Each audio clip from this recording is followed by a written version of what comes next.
Just look at the finishing of the double roller.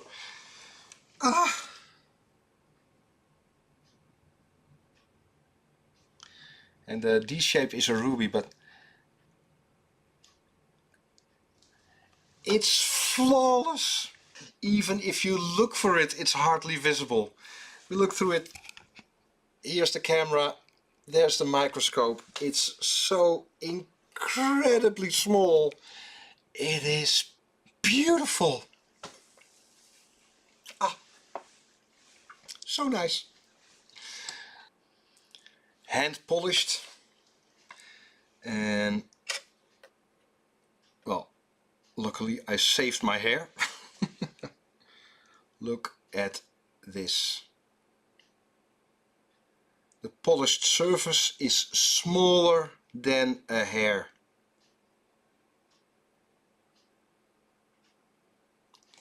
Again, 80 years ago.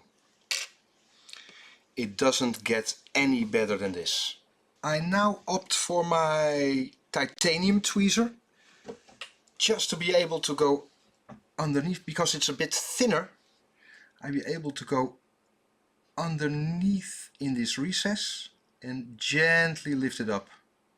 And in this way I'm not making any scratches. But look how crisp the snailing is. It just reflects the light. And now the palette fork. A fiber and loads of oil on top of the... It looks damaged, but it is a fiber on top.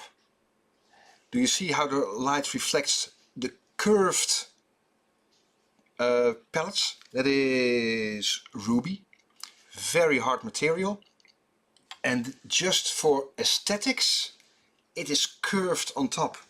I don't think it's broken. Let's have a look. The anglage is out of this world because it's curved and it's the same just everywhere. Man. Just try to do this, and this inner curve, try to get them two sides joined together in the same curve again. Just try it. It's first shaped and then again it's polished 80 years ago. Every tip of the escape wheel beautifully polished. Dit is wel wat. Well, let's continue. Please remember that there was a broken mainspring. We know that for sure. Yeah. I think I just removed the escape wheel now. And then simply move on. If it's fitted on both sides with a screw, it's a bridge, and this is just fitted on one side, it's a cock. But here you can see the Côte de Geneva stripes. Hard to do because the movement has to be finished yet, and then they put on this beautiful Côte de Genève. It's got a function because it's done in one go, so you see all these parts are original because the lines go through. That is the reason why Côte de Genève is important. So that's the function of the finishing, is that you can see the parts are together, because no movement is finished with Geneva stripes the exact same angle. So if you replace a bridge, the angle will be slightly different. So that's the reason Côte de Genève, Geneva stripes, is all parts are finished at the same time. But so this is Geneva stripes on top, but then that is not enough. Then we have anglage on the sides, beautiful, curved and highly polished. And that is not enough. because here on the sides there we have circular graining. Do you see that? Those lines? Oh man. And even the recess of the jewel is highly polished. It is so shiny, it is difficult to show you underneath the microscope. It's so well executed. There. Just the curves of that part, that is finished as well. It is just... Do you see that all the tips reflect the light at exactly the same time? That means it's perfectly flush. Otherwise one tip would reflect the light slightly different. So it's perfectly flush every single tooth. Well, here perlage, because it looks like pearls, and that is one of the few finishing techniques you can do in a recess, because it's just like a small eraser on the tip of a pencil with a grinding agent in it, usually aluminium oxide, very hard material. So with the eraser, just a tip, round, on a drill, you can make the perlage, the pearls, the round graining in a recess.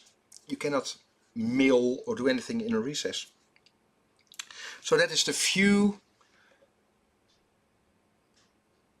one of the few types of finishing in a recess, because it's lower, and originally, long time ago, it's supposed to keep the oil centered.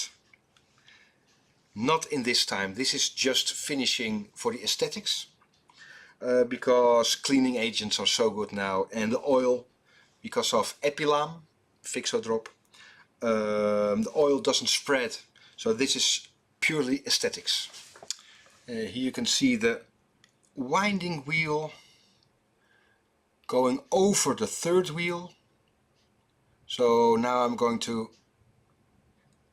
disassemble the winding and the main barrel first, and leave the gear train for now, because that is over the third wheel. So now look at this. Okay, this is beautiful. And then underneath the perlage. And it's time consuming, and there is absolutely no need to do this. Just this part. We have in the middle black polish. We have straight graining. We have circular graining. And then in between the teeth it's highly polished as well. And then slight anglage between the straight graining and circular graining. Oh, look at this. Why? It is a psycho click, Amanda. Very well spotted. Yeah, exactly the same design. Why? Just splash all oil in it and it'll run. It doesn't work like that. Please let me introduce to you the most beautiful setting lever ever made. There is so much love in this part. Well, I really do hope you are enjoying this as much as I do, because it is a privilege to work on. It's just insane how beautiful this movement is. Not only the watch, even the movement. All of you, if you like this stream, well, please hit the like button. That would be very helpful. Oh, there's a fiber. And again, underneath the decoration, straight graining, perlage. It is a master class of finishing watch parts.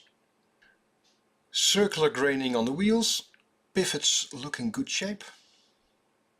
Again, englaage on the wheels as well. Slight angling.